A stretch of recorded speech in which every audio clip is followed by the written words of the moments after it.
On the quest for a new Nigeria, we are looking out to what can be done in order to bring a respite to this great country. And discussing this quest for new Nigeria, I have distinguished personalities with me. I have the chairman of Coalition of Registered Political Parties, Comrade Michael Osamudiame Obasuyi. Many thanks for coming, Doctor. Thank you very much. Good morning, viewers. And also, I have a politician, a public affairs analyst, rather. He's no one else but Jefferson Uworian, who is also a legal practitioner. Many thanks for coming. My pleasure. Thank you very much. All right. Thank you. Now, let me start with you, Comrade Michael Obasuyi.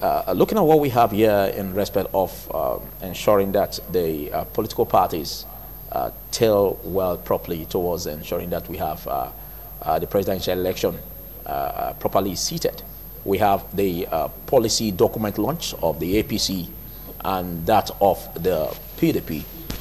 But both of them seem to be looking at areas in respect of finding a lasting solution, you know, to bringing about a new Nigeria in order to make it a better one.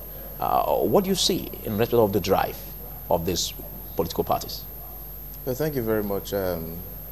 First of all, I think that the APC have been launching a lot of documents these days. But the one that really caught my attention recently was the policy document launched by Atiku Abubakar of the PDP, in which he claims to talk about poverty alleviation, youth empowerment, youth inclusiveness in politics, infrastructure, and all those. Well, personally, that's a welcome development, but I think that over the past few months, there have been these loggerheads, this friction between these two parties, this war of words, yes, between the two parties, the APC and the PDP, and then some other political parties. But the policy launch or the policy document, I don't think Nigerians, what we need now is pen and paper. What we need now is action. What we need now is, what are you doing? You are an aspirant or a candidate for presidency. You are under the PDP. You are a candidate for presidency. You are running under the APC. Let us put two together, and then other candidates also from other political parties, too numerous to mention. Let us put these people on a scale, and let us scale them and see their performances. Because if we say you are going for presidency, you have never employed anybody, you have never provided jobs for youth, you have never even positively affected your neighbor by your side in your own street, then you should not be qualified to even run for a local government chairmanship election, let alone presidency. So what I'm looking at is, it's not about launching documents, it's not about bringing papers or pen and writing, launching books and etc. It is about, you know, action. What are you doing now? What are your drives? What are you doing to affect the people at the grassroots? Because at the end, the government is supposed to be for the people and by the people. So if the government is not for the people, then the government has failed woefully, and then we should not even be talking about running for presidency in the first place. Thank you. Again, there's this issue about what the PDP tagged getting Nigeria together again, and then what the APC tagged next level. Now, both tags are quite cute, but these parties have engaged in governance in Nigeria, and some may say, well, there have not been a spectacular difference in the past and even in the present. The APC, the PDP have been actively involved in governance, but the issues still remain on tackling these issues that are really bedeviling the polity. What do you have to say in that respect? Thank you very much. Let me use the opportunity of my presence in your studio to say good morning to Edo people and to wish our Muslim brothers who are celebrating the birthday of the Holy Prophet, Muhammad. Peace be upon him, Muhammad. and to thank you for inviting me to your studio. You have raised a very simple but very fundamental question, but I want to take my response from the comment of my brother colleague here who just said something in respect of these policy documents. Yes. We seem to be having problem with these documents, and my own position is very simple. Are we having a problem with the idea of documenting in the form of a manifesto or pamphlet your vision, or we are angry with the content of those documents? And then secondly, are we having issue with the promoters of these documents? Do we have evidence that these documents were designed, written with the input of the persons who are reading them, to the extent that they are aware that this is my contract with Nigerians, yes, and have enunciated clearly my vision for this country if elected? Do we have evidence that these persons who are now handing down these documents were able to make input to say that these ideas here that are extrapolated in this document represent their vision? So this is where I have a little bit of reservation. But if you permit me to quickly just add, there is a difference between a party manifesto and a candidate's position. A candidate is subject to the party. In a situation where the party will say one thing, the candidate is saying another thing, we have a challenge here. So I think what we just need to do is take those documents they have put in the public domain, let's study them, let's keep them aside, and use them as evidence to engage them. In contradiction to the comment of my brother here, that we do not need those documents and the policy document they are launching. We want something that should be done now. We should be able to judge a person by what he claimed to promise to do, not on the basis of what he didn't say he had capacity to do. Like we noted about 3.5 years ago, the present administration in Abuja promised end to insurgency, increase security in the country on the basis of the fact that President Buhari is a security expert, having been a general and army head of state, and so he has capacity to make a lot of difference with those areas. And he also promised reduction or a very aggressive anti-corruption drive. On the issue of corruption, well, to a large extent, you can see that at the highest level of this government, they've been very marked, attempt and effort to abate and substantially combat issue of corruption, okay, which is not something that we have always, engaged in. It's always in lip service. You cannot come out and say, Buhari, you have evidence of what he has stolen now. But you can say that people around him, you can say that they have not been very effective and forceful in dealing with those persons. This is one area you can say he has done well. So but which means a level was established. Yes, because he said... Because in the, what is tagged there is yes, next level. Yeah, so which means a level was established. You agree with that? Yes, I'm going to come to the issue of next level. Okay. So if you take it to the issue of security, you can now say, look, you said you are going to do this and that on the issue of security. How far? We know as we speak here now, the level of insecurity in this country is very alarming and very shocking and very surprisingly not unknown to the leadership of this country. So they can tell us they are taking us to the next level of insecurity now or level of security. So it's a question of what they said before.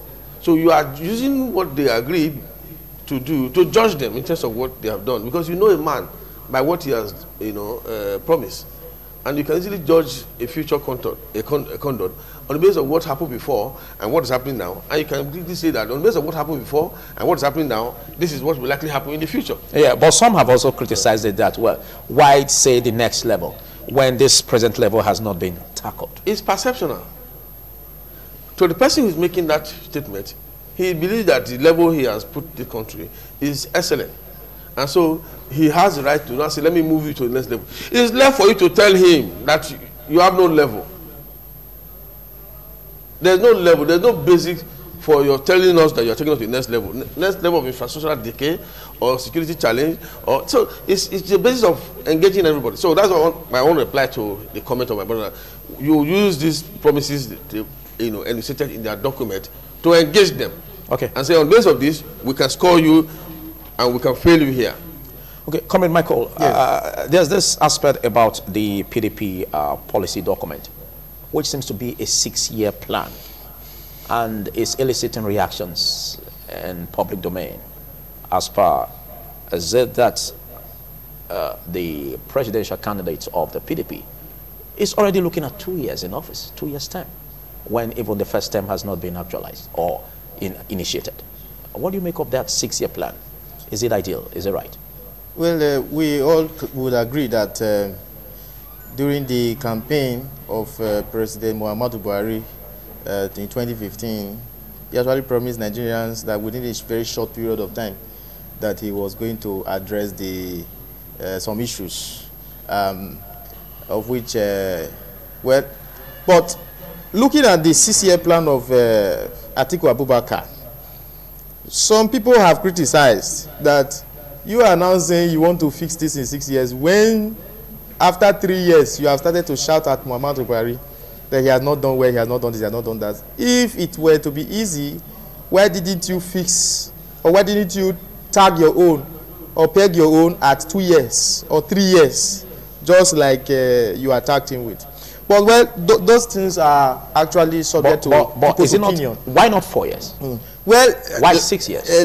Like we said, does it mean that after, let's say, after 4 years, if it's not able to come back, that means that project will be incompleted? That is it. It's a very tactical one, actually. You know, Atiku Abubakar is a very tactical man. We know that the tenure of a president in this country is 4 years. So if he is giving 6 years, what he's trying to tell you is that he wants a second term, and that he's not going to actualize everything or all his manifesto in just one tenure, that he wants a second term. That is what he is trying to imply. But quickly, let me just digress a little. You see, the thing is, you don't judge people by their promises, like what my brother said. You don't know a man by his promises. You know a man by his actions. So you don't know a man by his policy document? You don't know a man by his policy document. You don't know a man by his promises. People can say anything. Politicians can promise anything. They can tell you they build a skyscraper for you in heaven. They'll tell you they can polish your shoe every morning. They'll tell you they'll tie a road from your house to Yanga Market. And they make it very convincing. They make it very, very, very palatable for you. And then they wrap it in the cellophane and then you buy it. But the issue of the truth of the matter is this: when they get into government, all these things change. So we don't look at a man by his promises. Promises are cheap, but actions are expensive. So that is why we must focus on the actions. Coming back to the statement on Muhammadu Buhari's anti-corruption crusade, that he has scored a good goal there. He has scored a lot of points. But, well, I beg to differ, because if you cannot take care of your own house as a father, then you have failed. You cannot come and tell my own child this is wrong when your child is doing the same thing and you cannot even talk to your child or caution your child about it. So that is the kind of scenario I want to paint here. As a president of the country, you have ministers working with you, you have heads of MDAs, you have government parastatals all under your care. And if at the end, a governor who is in your party has been accused, allegedly, of being corrupt, and you have not investigated that person, at the end, the second day, you are now telling the person you are the best governor of this country, then there's a question mark there. Or if there's a sitting minister in your cabinet that has a case or a bribery allegation pending, and you are not investigating that person, at the end you go and give the person an award the next day, then there's a double question mark there, double queried. Okay, so you have issues with at the end, we now start to ask some pertinent questions, like, what are you really doing? Are you really fighting corruption, or corruption is fighting you, or you are letting corruption loose? You see, that's if you are breeding corruption, a breeding ground for corruption is negligence. That's the most fertile breeding ground for corruption.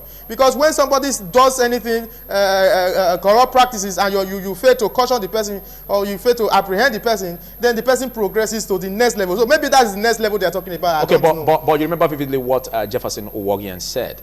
Now, before now, there has not been any fight, like he puts it. Yes. That's very strategic enough to say, wow, there's a fight in this direction against corruption. Yes. But in the present administration of Muhammadu Buhari, you see such initiation. Yes. Isn't that also a step? You see, there are so many things we call propaganda. What is propaganda? Propaganda is making people believe that you are doing this, whereas actually you are not doing it, or you are deviating to another angle. That is propaganda, but actually making the people believe that this is what you are doing. For example, I'm making the people believe that I'm wearing white, whereas I'm wearing blue. So you don't see any fight in that direction. So you see, that's the thing. And then I'm making a lot of noise that you see, I just caught somebody in Sierra Leone now. He's a thief and he's in jail now. Well, when you go to that jail, you don't see anybody like that. Well, you see, I've just recovered $100 million from Mr. A, and then Mr. A will go to jail. And then at the end, you don't see that. These are propaganda. So all these things, when we want to score it, we look at what is good for the goose must also be good for the gander. Okay. Okay. Jefferson, let's look at the fight against corruption started by President Muhammadu Buhari in his own beat, and the way the whole issues, the EFCC, the arrest of some judges, and all of this. Do you see that as a right step in the right direction? My brother, I have a little comment on this whole discussion of corruption and anti-corruption practice. Okay. By the nature of my training, I work on the basis of empirical evidence. I'm not part of a lynch mob. I don't act on emotion. I act on pure reason. You don't judge a man by the ideas attained. You judge a man by the depth it's coming from. And if there's no evidence to say this is what happened, and there is a confirmation that this is what happened, I don't speculate. I don't join, I'm not part of the lynch mob that is involved in speculative journalism or propaganda or politics. Okay. My brother here, with due respect to him, if I sit here now on this live program and say you are a criminal, does that make him a criminal? No. My saying it does not make it right. There has to be evidence. There has to be conviction through a due process. You understand? There are things that look real on the basis of what you hear, but when you go into the fact, you find that it's not true. We have seen persons who have been accused of stealing in public and almost lynched, and yet they find that the person is not actually guilty. Maybe somebody just raised the false alarm. So we must continually engage people on the basis of true position of the law. Okay, by that, are you saying that there has been some false alarm raised in the present administration? False alarm. As regards, I want to just quickly make reference to the fact that he said somebody was accused, but accusation does not translate to conviction. But there were video evidence. Please. Accusation does not translate to conviction. When we begin to aspire to a certain level of intellectual cognitions, we operate from that realm of knowledge. We're not on the street anymore where we speculate and say, I suspect this man must be a thief. On the basis of that, let us kill him. No. Okay. We must be able to say, this is evidence of the fact that you have done this. Okay. There's somebody who have taken the former governor of this state to court, one Bishop Ochi. He said in the Federal High Court that Comrade Oshomole stole blah, blah, blah, blah. And he put all the details there. And EFCC refused to charge him or investigate. The man took an action against EFCC. He brought evidence. And the court is talking about it. We should be able to engage people on the basis of evidence, not on the basis of our own personal anger against the system. Okay, thank you. When we do that, we will lose the track. Yeah, okay. Now the issue on the issue of anti-corruption, my brother, we understand the major problem of this country from the one has been issue of corruption. And why? This is a country of mutually incompatible people. The Hausa man sees himself different from the Igbo person. The Igbo man does not feel himself as part of the Nigerian state. And so when they get to office, everybody seems to think of their own people and their own interests. And who are their own people? People from their own ethnic stuff. And so a more nationalistic approach to governance have not actually been there all these years. You just superficial. Okay, but somebody said, I am not going to steal, but I will not let you steal. Let us respect him for that. If you have fact that Muhammadu Buhari has stolen, he has money elsewhere outside this country, contrary to his proclamation, we should be able to come and say, you have lied here. If he has any house outside this country, contrary to his proclamation, or he got it after he became president, we should be able to come and say it. If there are persons holding money or assets on behalf of Buhari, and we have evidence, we should be able to say it. Okay, but some have also argued that the way forward in solving the problem of this great country is not by one coming forward to say that he wants to fight corruption, but rather raise institutions that will fight corruption? Well, the institutional challenge is there, but the institutions are very weak. Because the body language of the person that appoint the person that will manage the institution is very key. You understand? So it's a gradual process. Okay, thank you. I think that's where yes, thank you very much. You see, my brother just contradicted himself, and my brother just nailed himself when he said that the institutions for fighting corruptions are very weak. Because who appoints these institutions? It is the president. Who is in charge of this institution? Is the president. So when the institutions are weaker than the government or the people, then we now say that there is now a window for corruption. The windows will now be open for corruption. So not until the institutions are strengthened, when you strengthen those institutions and you make them more powerful than the thieves or than the looters, then you see that the fight against corruption will now gain more ground. Now, talking about evidence, you are talking about, as I speak to you now, there's a video.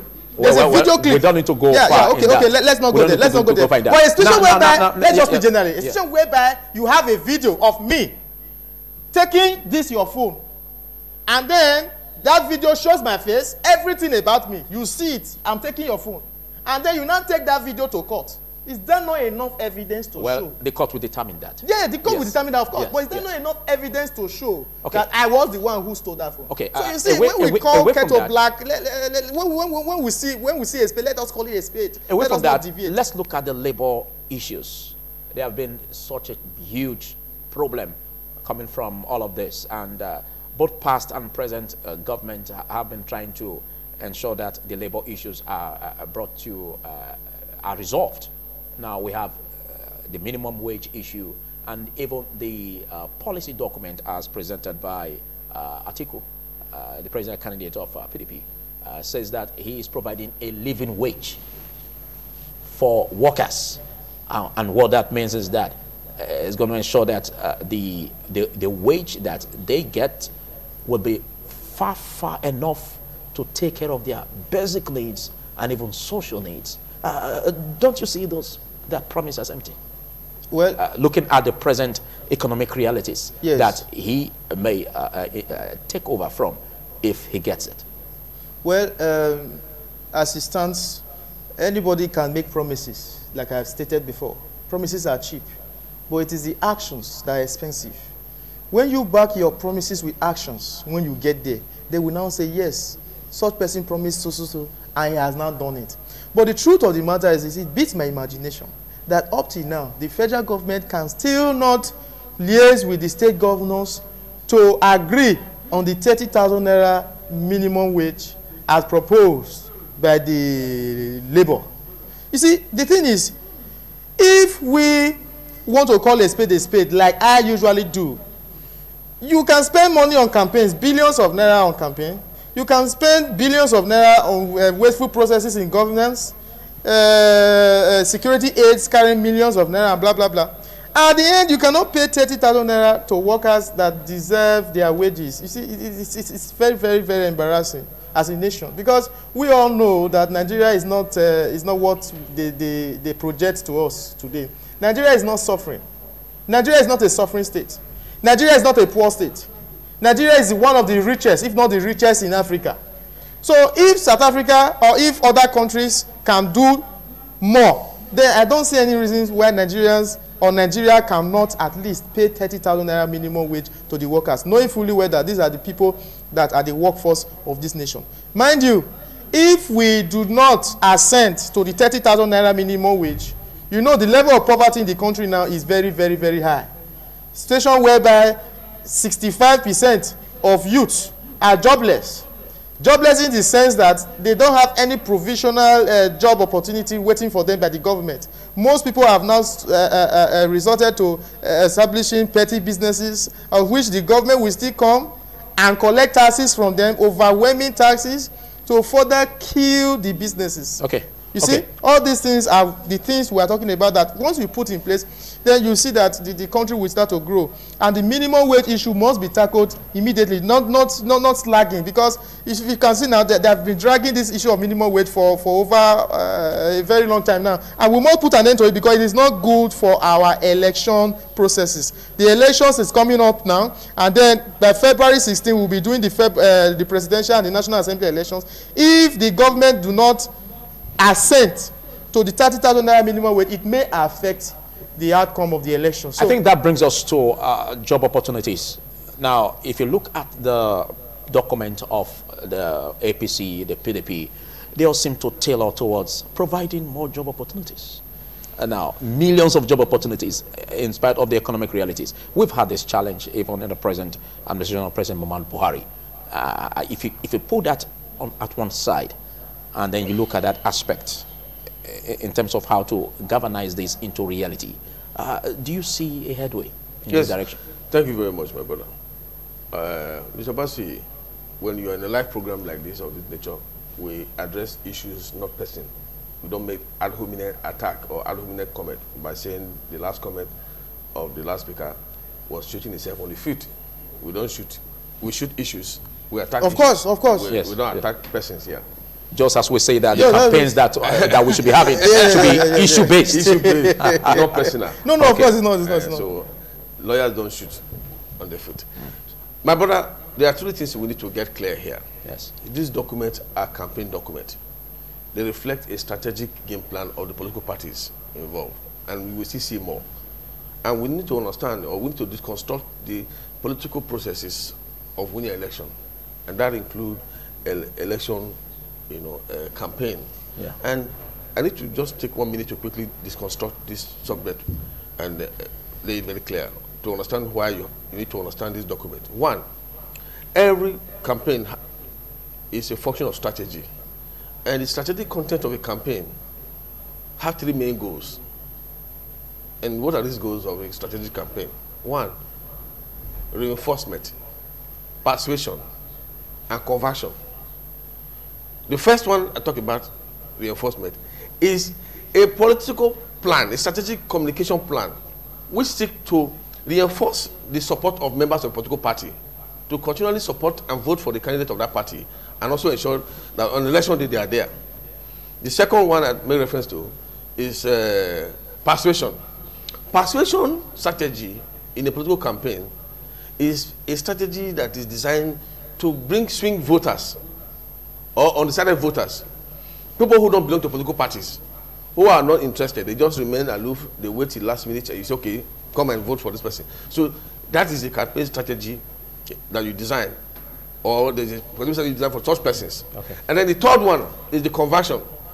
The conversion strategy is the process of getting the member of the opposition to abandon their party, abandon their candidate, and vote for your candidate. And so each of these three main categorization or goals that I described are reflective of the kind of election we are talking about. We are talking about a presidential election now. And in presidential election of this nature, the pamphlet, these documents we are talking about, is for those who can read and elite, who understand. The person in the village where there's no light now, who can barely even understand, will find it difficult to even understand the content. So these documents are very important and they are very key. they will be used as a reference point. Yes, very importantly. Okay. So I think it is important that we encourage them to speak out, let them come and show to the public what they want to do, and then we begin to engage them. Okay, thank you. Well, a quest for a new Nigeria, that is exactly what we are on. And as you can see on the screen, the next level that the APC policy document is bringing on board. And of course, that of the article, getting Nigeria together again. And looking at this, what we have here in respect of our discussants, don't forget, I've been discussing with the national chairman of Coalition of Registered Political Parties in Nigeria. He's no one else but Comrade Michael Osamodiame Obasuyi. And also I've been discussing with a legal practitioner, Jefferson Uworie. Now, let's look at this, Comrade Michael. The aspect of the two policy documents they seem to say that, well, they want to actively involve the youths in governance. And it has been this dream, which youths are still saying that, well, they say that they are the leaders of tomorrow, but their tomorrow seems never to come. Now, we've had this, both parties actively engaging governance with the people, but they've not been able to really bring this on board in terms of actively bringing the youths into the mainstream of governance. Or do you think differently?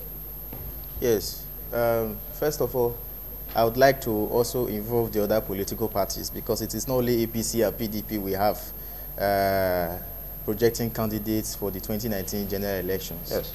We also have other political parties. I think 91 political parties registered. All in the race. Yeah, registered. And I think about 40-something or so projecting presidential candidates, and the others projecting National Assembly also. So everyone has a good plan for the youths. Not until recently, when the youths like us have now started to cry out that we have been sidelined in the politicking in Nigeria. Not until recently have these people started to scamper around to see how to involve youth in politics. But the truth of the matter is this: it is not just promising that you are going to empower youth, you are going to do this and do that. We look at the content of the empowerment. Because the youths may be asking for more. Yes, because the youth may be asking for more. I mean, you are giving a wheelbarrow to a youth that is a graduate, or you are giving a keke napep to a youth that is a PhD holder. What do you want him to do with it? You know, so when you are saying you are empowering youths, they will look at the content of the empowerment. How are you going to empower youths?